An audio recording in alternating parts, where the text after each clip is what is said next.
What I like about whole life is guarantee. Okay?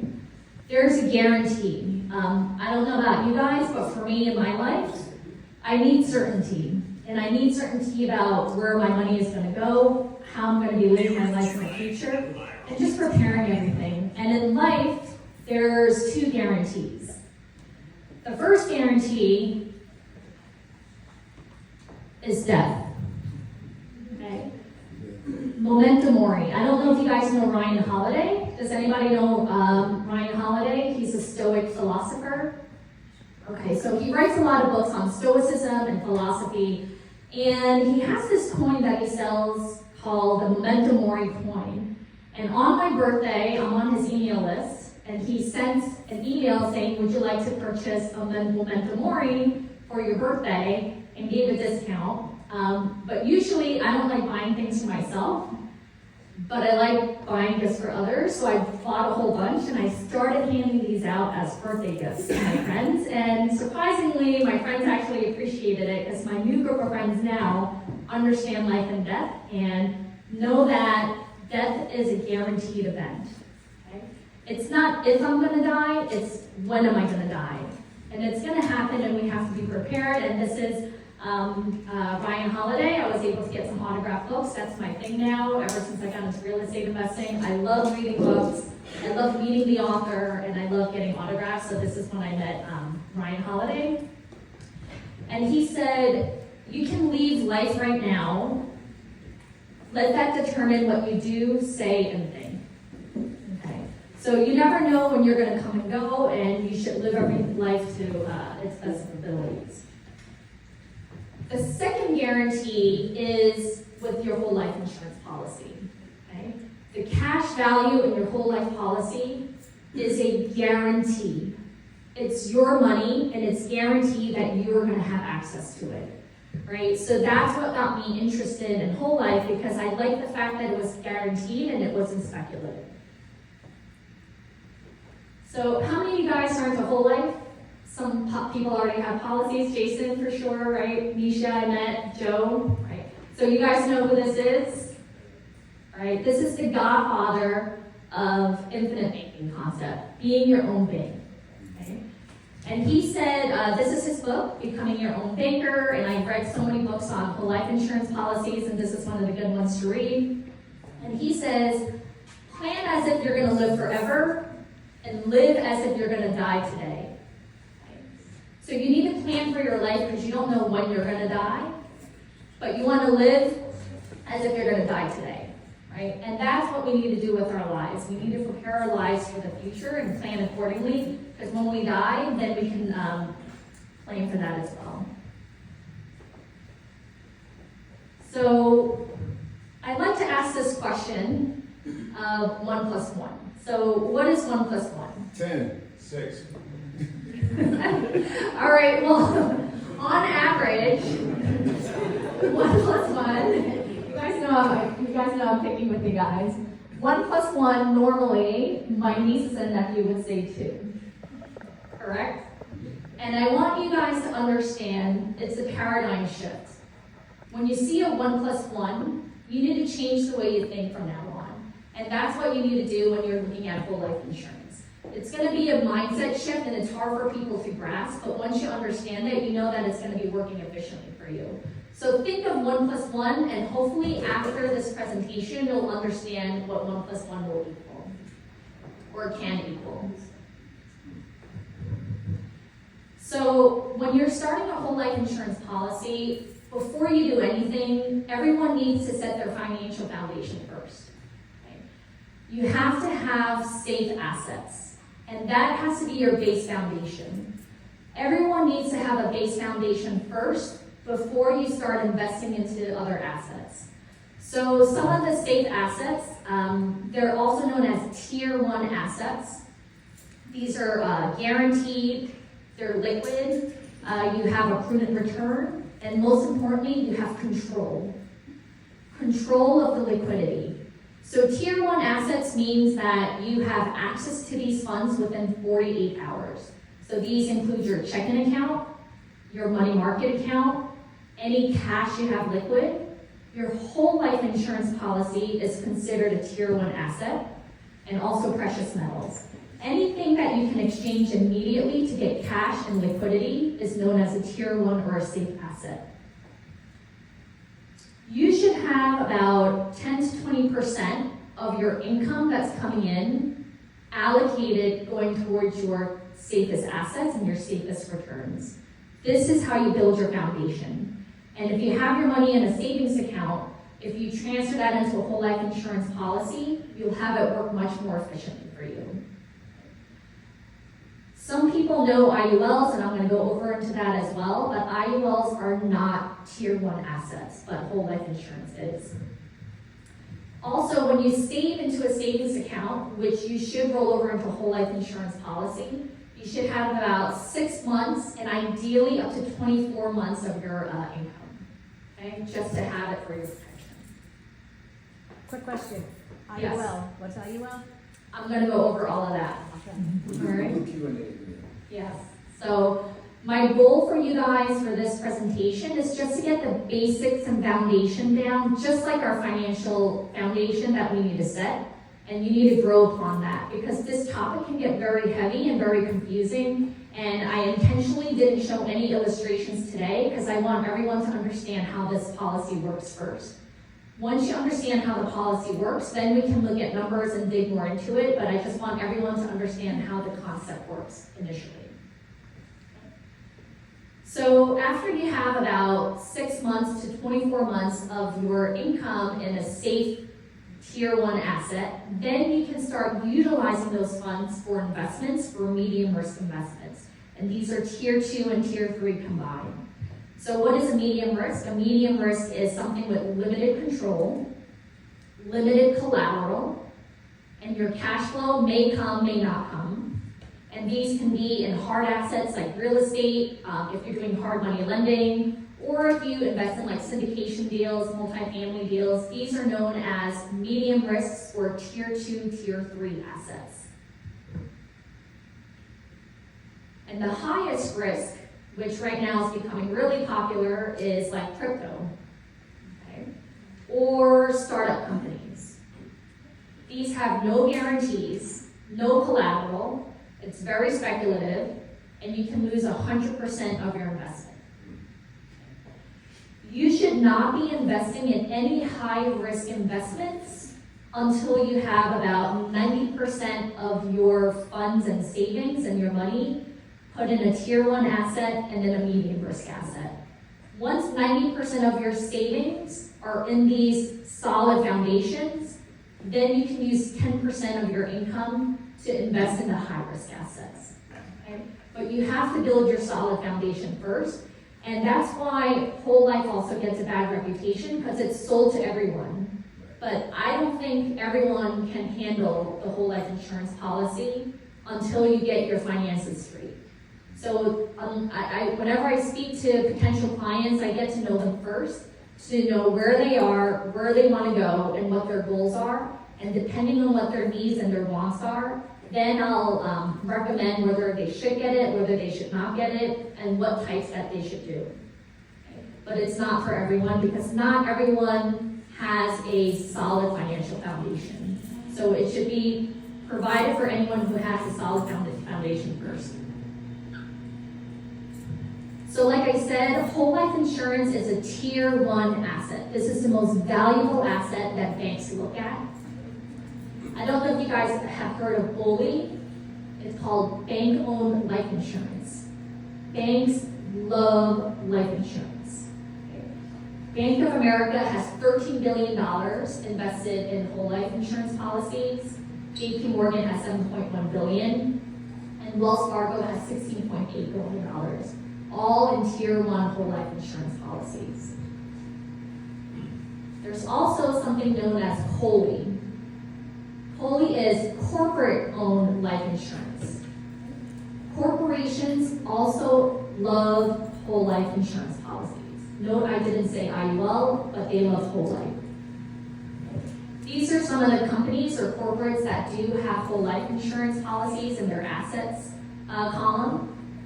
And what they do is they provide policies for key executives and key personnel in their businesses to provide as an incentive and a benefit to keep them on the team because they're a viable team member that helps their business succeed.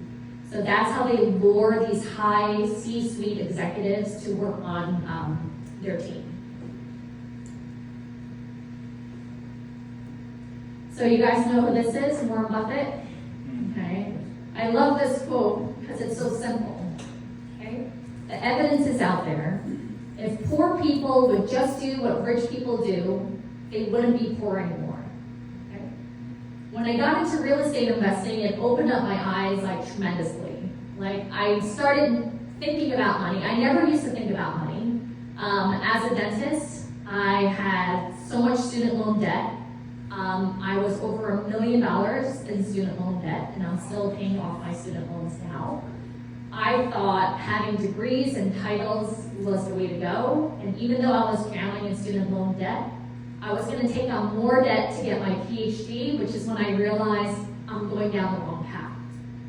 And now I'm so focused on money because I never used to think about it, and now I look at key personnel. It's like, what is this person doing that I'm not doing? And I study what they do and I try to mimic what they're doing because now I'm at an age, I lost 20 years of my life dedicated studying in the profession, and now I've lost all that time, so I'm trying to speed track my way to get to where these people are. So all you need to do is just look at these people who've gotten there and follow what they're doing. Look at what the banks are doing. Look at what these corporations are doing. They all have whole life insurance as a tier 1 asset in their portfolio. Why do we not have that in our portfolio? So once we get our financial foundation straight and we have enough savings in our account, then we can start utilizing whole life insurance efficiently. So insurance companies can be very confusing because there's many different types, but you can break it up very simply into 2 different categories.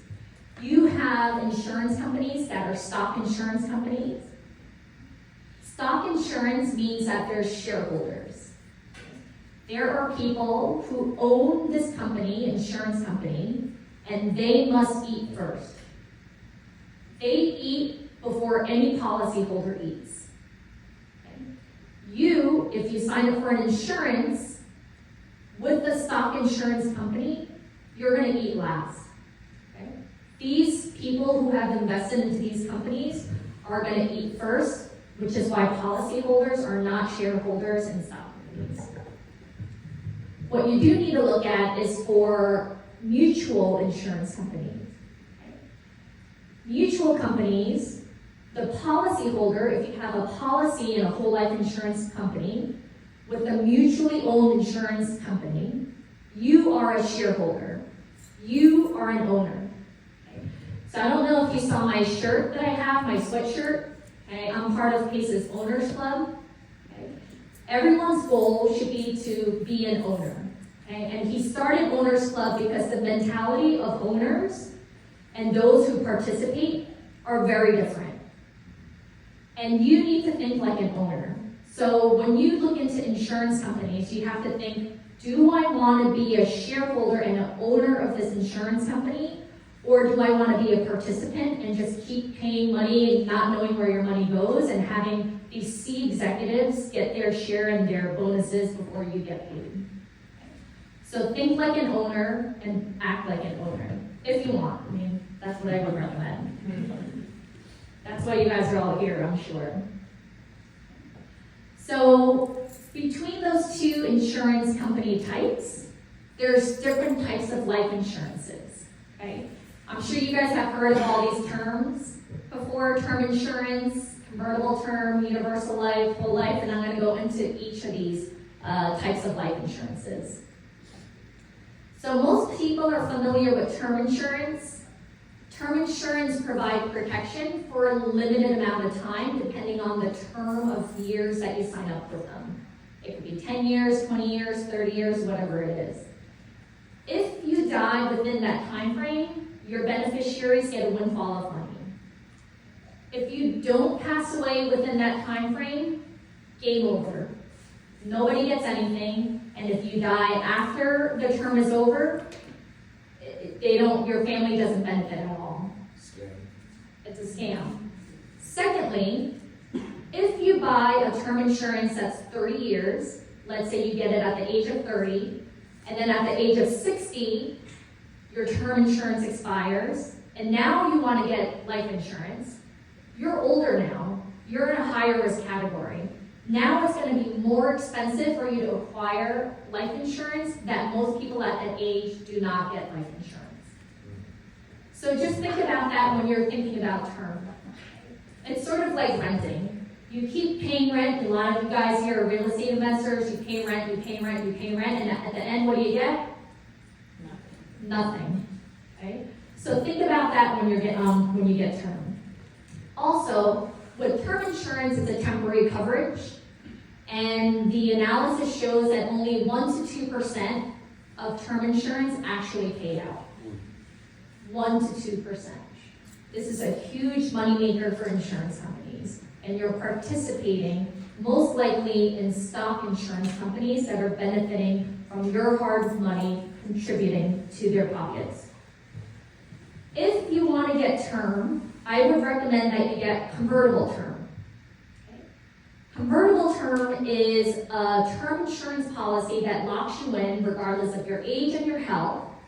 And when you're ready financially, you can convert it into a whole life insurance policy. You can also convert it into an indexed universal life, but I don't recommend that, and I'll go over why. But if you do get convertible, if you do want to get term insurance because of your financial situation, I recommend getting convertible term and convert it into a whole life with a mutual dividend participating life insurance company. And you want to make sure that the whole life insurance that you sign up with is a participating, dividend-paying mutual company. Dividend paying, meaning when the insurance companies profit, which they have over the last 100 years, 150 years, every year paying a dividend to their policyholders because they're shareholders, that's the type of insurance company that you want to invest in. Now, there's a lot of controversy about universal life, variable life, indexed universal life. I'm not going to go into that today because these are stock companies and I don't even look at stock companies. But if you want to discuss later, we can go into that, or I can give you YouTube videos on it. But I don't even look at stock companies and indexed universal life policies because as a policyholder, you're not a shareholder and you're participating in their success. Does that make sense for everyone? Mm-hmm. So now let's look at whole life. Okay. Very confusing because there's so many different types of policies. So there you have term insurance, which we went over, which is a temporary insurance. And when whole life started, in the beginning, a lot of wealthy individuals learned how it worked. And they did what's known as a single premium policy. So what's single premium policy? It's basically, they have so much money, they want to put it in a tax sheltered, tax benefit account. So they put in like $1 million from their savings account into a whole life insurance policy. Because they want to utilize it like their own bank and have the tax benefits that benefit them. So they would just use a tax sheltered vehicle like a whole life insurance policy to utilize their funds tax-free. What happens when you try to save on taxes and mitigate and avoid paying taxes? Huh? You get audited. You get audited. Anybody recognize the symbol? Yes. IRS. IRS in 1988 found out wealthy individuals were doing single premium policies, whole life insurance policies, and they implemented something known as, the IRS. Like Grant Cardone says, fuck the IRS. I could not stand the IRS. Like, fuck them. We work so hard for our money, and they can't manage money properly that they keep overcharging us and they keep wanting to take money from our pockets. Right? So, fuck them. Screw them, like Grant Cardone says. You know? And what they did is they implemented what's known as a modified endowment contract, known as a MEC. Okay? because they didn't want individuals to using a whole life policy as a tax sheltered vehicle for the money. They want to take the cuts, so they implemented a MEC. So when you hear that term MEC, that's what it means. That means if you MEC, that means the insurance is going to take part of your savings. So there's a lot of different policies for whole life as well. You have a 20-pay life policy, meaning you can sign up for a policy where you pay for 20 years with the premiums, and after 20 years, you're done with your payments. But your insurance policy continues to grow, compounding uninterrupted, because you're a shareholder, you're an owner of the company. So even though you stop payments, you're still getting paid. Some people sign up for a life paid up at 55, so they pay up until 65. I have an ordinary life policy where I pay up to 99 years of age, right?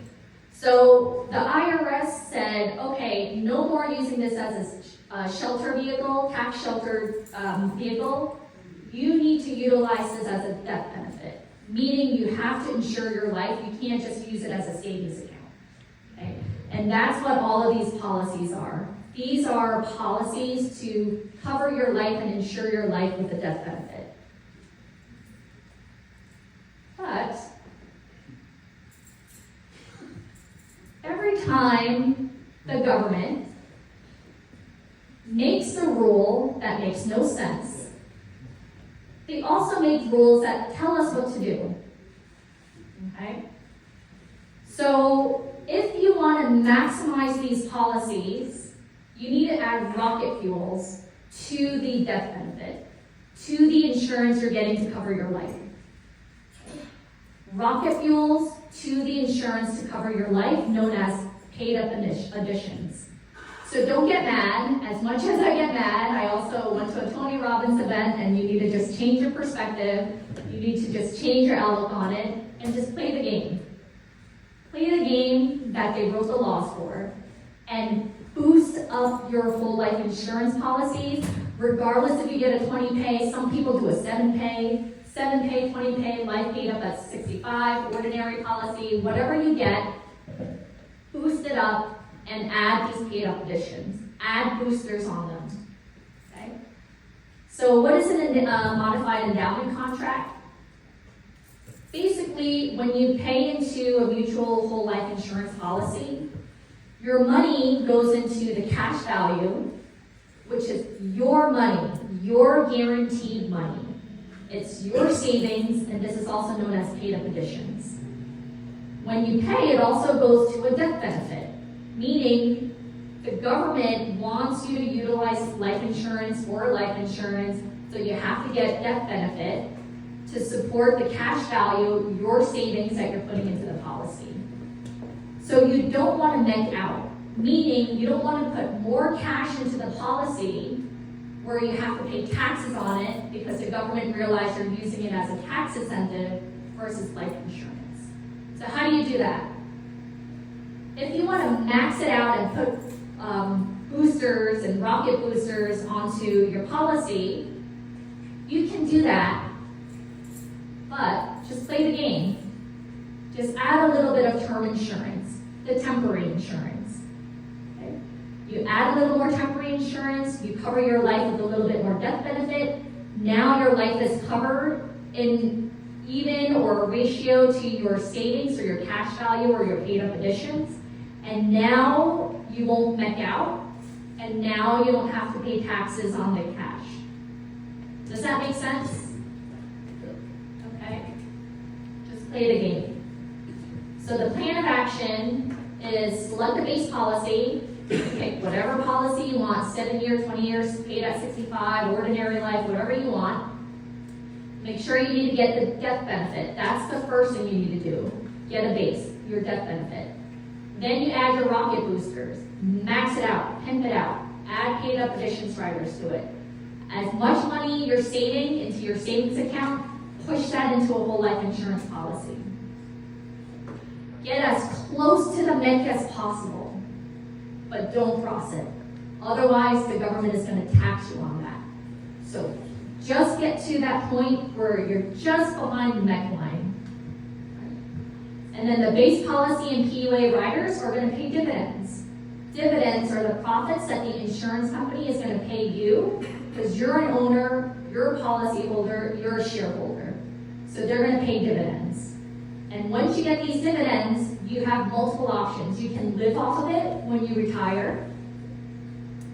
I like to put it into more PUAs, so I dump it in to my PUA riders, and I keep pushing that cash in so I can grow my cash value. And as my cash value grows, my death benefit grows, and now I have more utility and it grows much faster.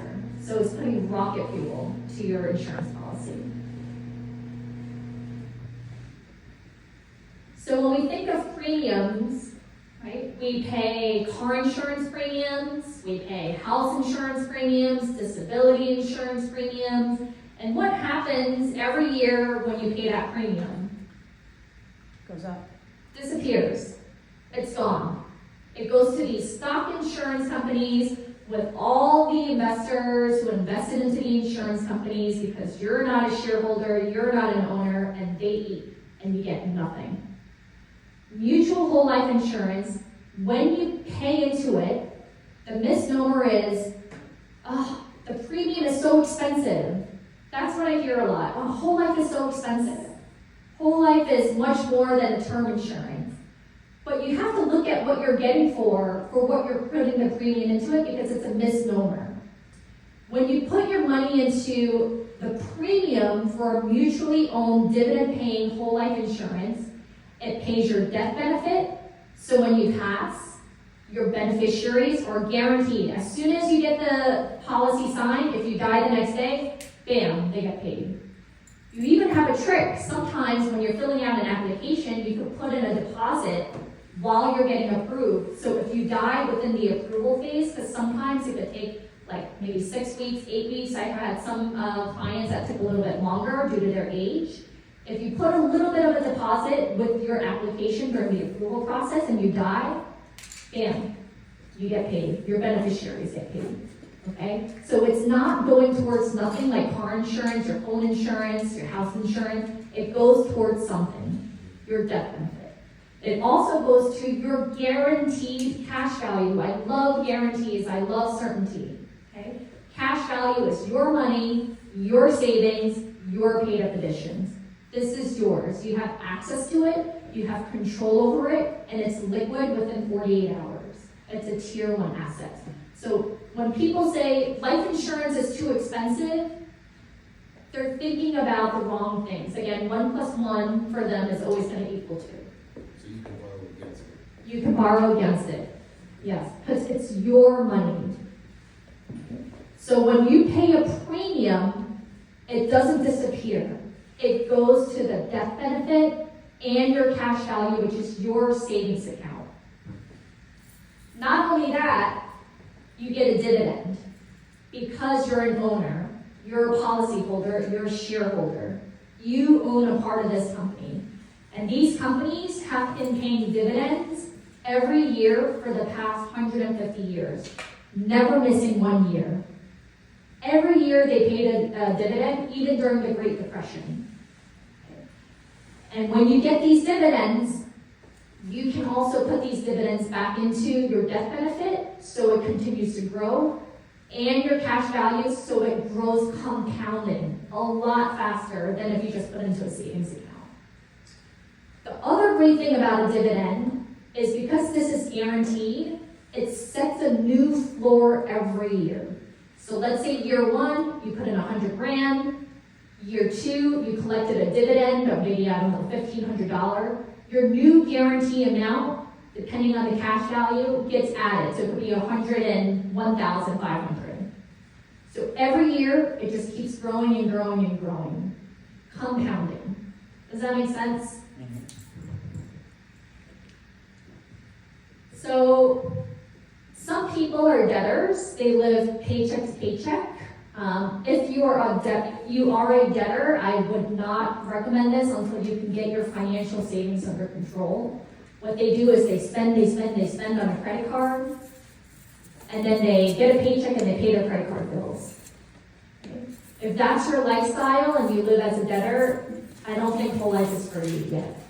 However, I have worked with debtors because their credit card interest rates were 20%, 29% in some, and it was so extreme that they were able to get a chunk of money, and rather than just being a one use or one-dimensional use, getting the money to pay the bills, they decided, hey, they said, Mary, I want to put this into a whole life policy, let it work for me in multiple ways. So they utilized those funds, deposited into a whole life policy, and now they're paying their credit card bills through the whole life insurance policy. Okay? Just so that the money can work more efficiently. So for some debtors, if they're consciously aware of what they're doing and they're more savvy about being financially smart, then I may recommend it, but most debtors, I wouldn't recommend it until they're ready. A lot of us are probably savers. Like, we save, we want something, we pay for it, and now our funds get depleted. Then you have to save, we want something, the new iPhone, it gets depleted, okay? This is a good way to live, but it's one-dimensional. $1 is doing one job, okay? You save $1,000 or $1,500 for the new iPhone, you buy the iPhone, and now you have to start all over again. $1, one job. If you want to do what these banks and corporates and the wealthy people do, the best thing you can have is uninterrupted compounding interest. Because you're never taking the money out of this policy, you're borrowing against it. So your money never gets depleted, it keeps growing, and you set a new floor like every year when the dividend pays out. So your 100 grand becomes 100,000, 1,000, then 100,000, 1,000, the next year might be 100,000, 3,000, and you get a new floor every year because you never take the money out. You only borrow against it. So life insurance, if it's structured properly and it's utilized in the correct manner, it's the most potential financial tool to create wealth. When you have a whole life insurance policy, the first beneficiary of the life insurance policy should be you as the owner. Why are you paying so much into a policy and you don't get to utilize it? Okay. It's called whole life for a reason. You need to use it your whole entire life while you're still on earth. That's what it's meant for. Whole life insurance to cover your whole life while you're still on earth. And these have beneficial living benefits.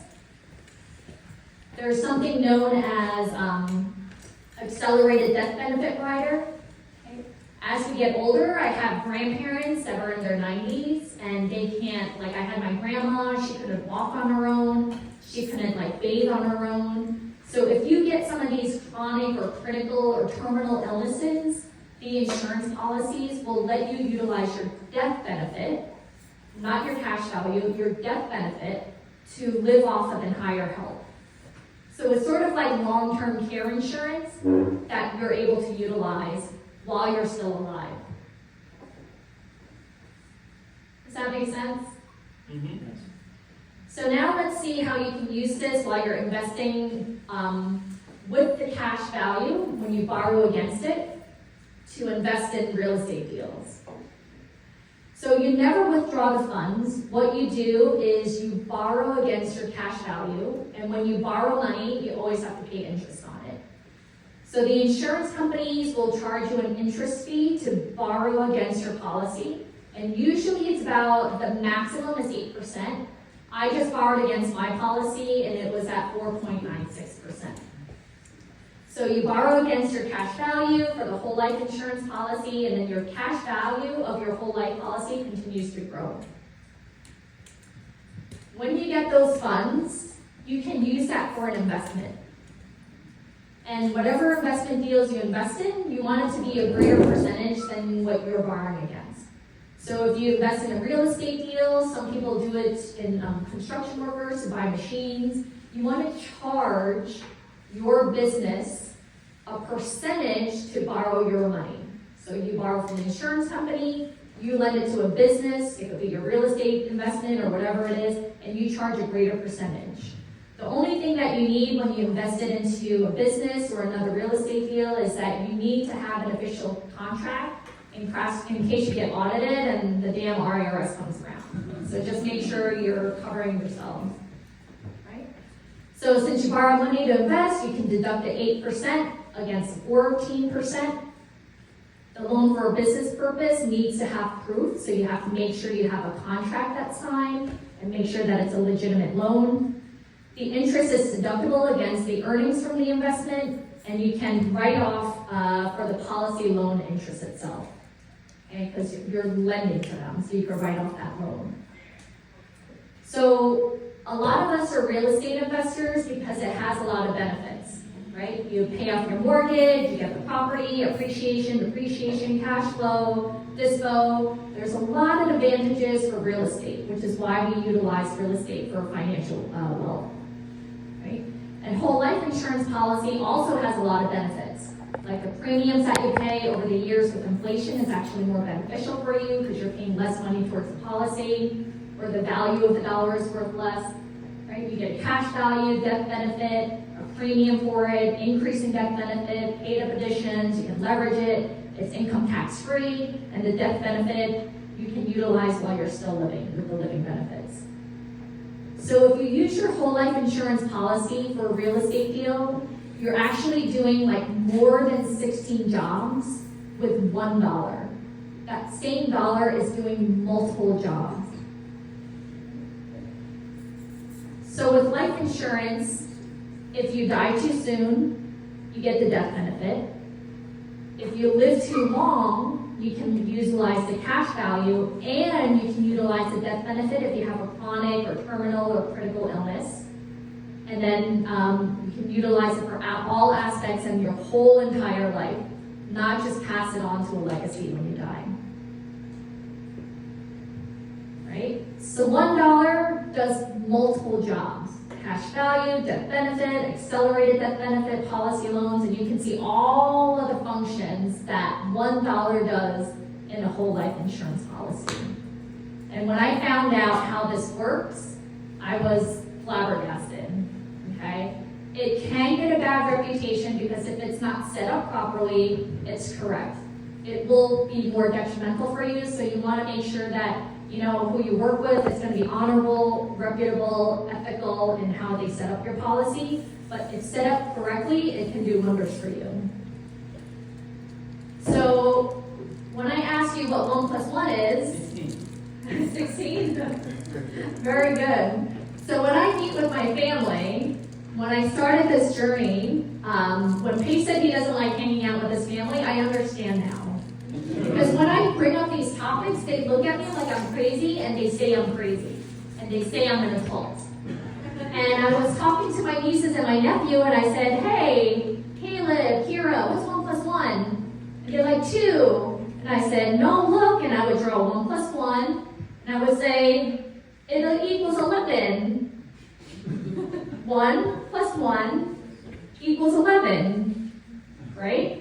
Because it's a paradigm shift. You have to change the way you think about money.